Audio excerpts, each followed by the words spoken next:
Hi friends, ഇന്ന് ഞാൻ വന്നിരിക്കുന്നത് കിണ്ണത്തപ്പം റെസിപ്പിയുമായിട്ടാണ്. അതിന് വേണ്ടത് എന്തൊക്കെയാണെന്ന് നമുക്ക് നോക്കാം. ഇതിലേക്ക് ഞാൻ 1 ഗ്ലാസ് കൈമ റൈസാണ് എടുത്തേക്കുന്നത്.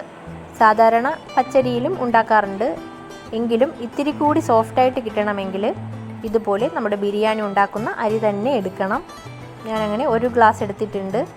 ഇതിലേക്ക് ഇനി നമുക്ക് വെള്ളവും കൂടി ഒഴിച്ച് വെക്കണം. ഒരു മണിക്കൂർ കഴിയുമ്പോഴത്തേക്ക് നന്നായി ഇത് കുതിർന്നിട്ട് കിട്ടും. അതുവരേക്കും നമുക്കിത് കുതിർക്കാൻ വേണ്ടി വെള്ളം ഒഴിച്ച് വയ്ക്കാം. ഞാനിവിടെ അരി മുങ്ങിക്കിടക്കാൻ പാകത്തിനുള്ള വെള്ളം ഒഴിച്ച് വെച്ചു. ഇനി നമുക്കിത് 1 മണിക്കൂറിന് ശേഷം വാഷാക്കി എടുക്കാം. ഇപ്പോൾ 1 മണിക്കൂർ കഴിഞ്ഞിട്ടുണ്ട്. നന്നായി കുതിർന്ന് വന്ന അരി ഞാൻ നന്നായിട്ട് വാഷാക്കി ഡ്രെയിൻ ചെയ്തെടുത്ത് വെച്ചിട്ടുണ്ട്. പിന്നെ ഇതിലേക്ക് നമുക്ക് 1 തേങ്ങയുടെ പകുതി തേങ്ങ ഞാൻ 3 ഗ്ലാസ് വെള്ളവും കൂടി ചേർത്തിട്ട് തേങ്ങാപ്പാലാക്കി വെച്ചേക്കുന്നതാണ്. പിന്നെ ഇതിലേക്ക് നമുക്ക് മധുരത്തിനാവശ്യമായ പഞ്ചസാര വേണം. 2 മുട്ട കൂടി വേണം. അതും ഞാനിവിടെ എടുത്ത് വെച്ചിട്ടുണ്ട്. ഇനി ഇത് നമുക്ക് മിക്സിയുടെ ജാറിലേക്ക് ഇട്ട് കൊടുക്കാം.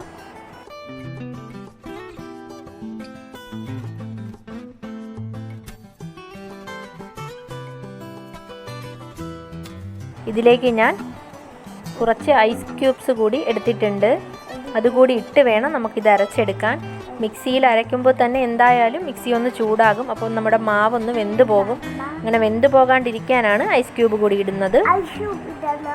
ഇതിലേക്ക് അരി അരയാൻ ആവശ്യത്തിനുള്ള തേങ്ങാപ്പാൽ കൂടി ചേർത്ത് വേണം നമ്മൾ അരച്ചെടുക്കാൻ. ഇത് നന്നായിട്ട് നമുക്ക് അരച്ചെടുത്തിട്ട് വരാം. അപ്പോൾ നന്നായി അരച്ചെടുത്തിട്ടുണ്ട്. ഇതിലേക്ക് നമുക്ക് മുട്ട കൂടി ചേർക്കണം. മുട്ട ചേർത്തതിന് ശേഷം ഒരുപാട് അങ്ങ് അരച്ചെടുക്കേണ്ട കാര്യമില്ല, ജസ്റ്റ് ഒന്ന് അരച്ചെടുത്താൽ മാത്രം മതിയാകും. ഇത് നമുക്ക് അരച്ചെടുത്തിട്ട് വരാം. ഇപ്പോൾ നന്നായി അരച്ചെടുത്തിട്ടുണ്ട്. ഇനി നമുക്കിത് ഒരു അരിപ്പയിലൂടെ വേണം പാത്രത്തിലേക്ക് ഒഴിക്കാൻ. അരിച്ച് തന്നെ ഒഴിക്കണം. ചെറിയ തരികളൊക്കെ കാണും, അപ്പോൾ നമുക്ക് നന്നായിട്ട് സോഫ്റ്റായി കിട്ടില്ല. അതുകൊണ്ട് അരിച്ച് തന്നെ എടുക്കണം. ഞാനിവിടെ ഫുള്ളായിട്ടും അരിച്ചെടുത്തിട്ടുണ്ട്. അപ്പോൾ നല്ല തിക്കായാണ് ഇരിക്കുന്നത്. നമുക്ക് നല്ല ലൂസായാണ് വേണ്ടത്. ഇതിലേക്ക് നേരത്തെ എടുത്ത് വെച്ചേക്കുന്ന തേങ്ങാപ്പാൽ കൂടി ചേർത്ത് കൊടുക്കുകയാണ്. ഫുള്ളായിട്ട് ചേർക്കുന്നില്ല, 1/2 ഗ്ലാസ് മാറ്റി വെച്ചേക്കുകയാണ്. ഇത് ആവശ്യം ഉണ്ടെങ്കിൽ മാത്രം ചേർത്താൽ മതിയാകും. അപ്പോൾ മാവ് നന്നായി ലൂസായി വന്നിട്ടുണ്ട്. ഇത്രയും മതിയാകും.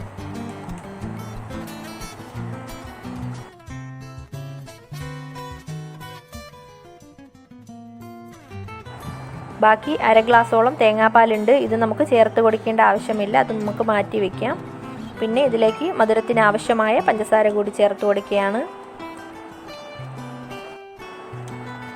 പഞ്ചസാര ചേർത്ത് കൊടുക്കുമ്പോൾ മധുരം ഇത്തിരി കൂടി തന്നെ നിൽക്കണം. എങ്കിൽ മാത്രമേ നമ്മുടെ കിണ്ണത്തപ്പം റെഡിയായി കിട്ടുമ്പോൾ പാകത്തിനുള്ള മധുരം കാണത്തുള്ളൂ. ഇപ്പോൾ പഞ്ചസാരയൊക്കെ നന്നായി ഇതിലേക്ക് അലിഞ്ഞു ചേർന്നിട്ടുണ്ട്. ഇനി നമുക്കിത് ഉടനെ തന്നെ ഉണ്ടാക്കിയെടുക്കാം. എങ്കിലും 5 മിനിറ്റ് ഒന്ന് റെസ്റ്റ് ചെയ്യാൻ മാറ്റി വെക്കുന്നതായിരിക്കും ഇത്തിരി കൂടി നല്ലത്. അതിനു വേണ്ടി ഞാൻ മാറ്റി വെക്കുകയാണിപ്പോൾ. ഒരുപാടൊന്നും വേണ്ട, ഒരു 5 മിനിറ്റ്. ഇപ്പോൾ 5 മിനിറ്റ് ആയിട്ടുണ്ട്. ഇതിലേക്ക് കുറച്ച് ഏലക്കാപ്പൊടി കൂടി ചേർത്ത് കൊടുക്കണം. ഒരു 1/4 ടീസ്പൂൺ ഏലക്കാപ്പൊടി മതിയാകും. ഇതുകൂടി ഇതിലേക്ക് ചേർത്ത് നന്നായി ഒന്ന് മിക്സ് ചെയ്തെടുക്കാം. ഇതിലേക്ക് കിസ്മിസ് കൂടി വേണമെങ്കിലും ചേർക്കാം. ഞാനിവിടെ ചേർക്കുന്നില്ല. ഞാനൊരു ഇഡ്ഡലി ചെമ്പ് അടുപ്പിലേക്ക് വെച്ച് കൊടുത്തിട്ടുണ്ട്. ഞാനൊരു സ്റ്റീൽ പാത്രത്തിലാണ് ഇപ്പോൾ കിണ്ണത്തപ്പം റെഡിയാക്കി എടുക്കുന്നത്. അതിനുവേണ്ടി ഞാനൊരു പാത്രം എടുത്തിട്ടുണ്ട്. അതിലേക്ക് നമുക്ക് കുറച്ച് നെയ്യ് കൂടി സ്പ്രെഡ് ചെയ്ത് കൊടുക്കണം. എങ്കിൽ മാത്രമേ കിണ്ണത്തപ്പം റെഡിയാകുമ്പോഴത്തേക്ക് ഇതിൽ നിന്നൊക്കെ വിട്ട് കിട്ടത്തുള്ളൂ. അപ്പോൾ നന്നായിട്ട് എല്ലായിടത്തേക്കും ഒന്ന് സ്പ്രെഡ് ചെയ്ത് കൊടുക്കാം. കിണ്ണത്തപ്പം റെഡിയാക്കുമ്പോൾ ഇങ്ങനെ ഒരു സ്റ്റീൽ പാത്രത്തിൽ തന്നെ റെഡിയാക്കി എടുക്കുന്നതായിരിക്കും നല്ലത്.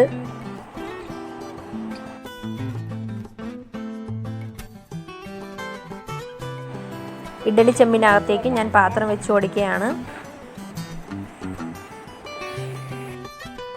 പിന്നെ എൻ്റെ ചാനൽ ആദ്യമായിട്ട് കാണുന്നവരുണ്ടെങ്കിൽ പ്ലീസ് ഒന്ന് സബ്സ്ക്രൈബ് ചെയ്തേക്കണേ. അടുത്തുള്ള ബെല്ലൈക്കൺ കൂടി അമർത്താൻ മറക്കരുത്. അതിൽ ഓൾ ഓപ്ഷൻ തന്നെ ക്ലിക്ക് ചെയ്യണം. എങ്കിൽ മാത്രമേ ഞാനിടുന്ന വീഡിയോസിൻ്റെ ഒക്കെ നോട്ടിഫിക്കേഷൻ കിട്ടൂ. അതുപോലെ തന്നെ എല്ലാവരും കമൻറ്റ് ചെയ്യാനും മറക്കരുത്. ഇതിലേക്ക് നമുക്ക് മാവ് ഒഴിച്ചു കൊടുക്കാം. ഫുള്ളായിട്ട് ഒഴിച്ചു കൊടുക്കണ്ട, നമുക്കൊരു 1/4 ഭാഗത്തോളം ഒഴിച്ചു കൊടുക്കാം.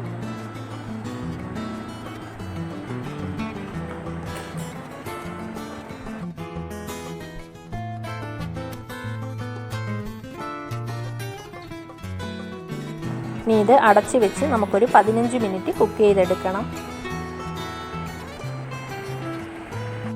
ഇപ്പോൾ വേറൊരു ഇഡലിച്ചെമ്പിലേക്ക് ഞാൻ മാറ്റി.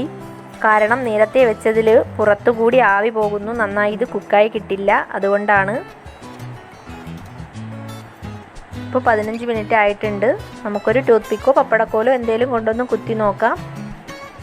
ഇപ്പോൾ നന്നായി കുക്കായി വന്നിട്ടുണ്ട്. ഇതിലൊന്നും ഒട്ടിപ്പിടിക്കുന്നില്ല. ഞാനിവിടെ ബാക്കിയുള്ളത് ഇതുപോലൊരു ബൗളിലാണ് ചെയ്തെടുക്കുന്നത്. നിങ്ങൾ ചെയ്യുമ്പോൾ എന്തായാലും ചൂടടിച്ചാൽ പൊട്ടിപ്പോകില്ല എന്നുറപ്പുള്ള പാത്രത്തിൽ വേണം ചെയ്യാൻ. അല്ലെങ്കിൽ സ്റ്റീൽ പാത്രത്തിൽ തന്നെ ചെയ്തെടുക്കുന്നതായിരിക്കും നല്ലത്.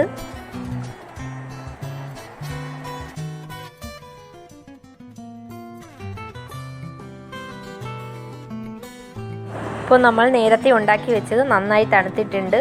ഇത് ഞാനൊരു പാത്രത്തിലേക്ക് മാറ്റി. ഈ പാത്രത്തിൽ നിന്നൊക്കെ നന്നായി വിട്ട് കിട്ടും. നല്ല സോഫ്റ്റ് ആയിട്ടുണ്ട്. ഇപ്പോൾ നിങ്ങൾ കാണുന്നുണ്ടല്ലോ എത്രത്തോളം സോഫ്റ്റ് ആണെന്ന്. അതുപോലെ തന്നെയാണ്, നല്ല ടേസ്റ്റിയാണ്. എല്ലാവരും എന്തായാലും ഇതുപോലൊന്ന് ട്രൈ ചെയ്ത് കഴിച്ചു നോക്കണം. പച്ചരിയിൽ ഉണ്ടാക്കുന്നതിനേക്കാളും ടേസ്റ്റും അതുപോലെ തന്നെ സോഫ്റ്റും ആകണമെങ്കിൽ നിങ്ങളും ഇതുപോലെ ബിരിയാണി റൈസിൽ തന്നെ ഉണ്ടാക്കി നോക്കണം. എന്നിട്ട് തന്നെ ഫീഡ്ബാക്ക് അറിയിക്കാനും മറക്കരുത്.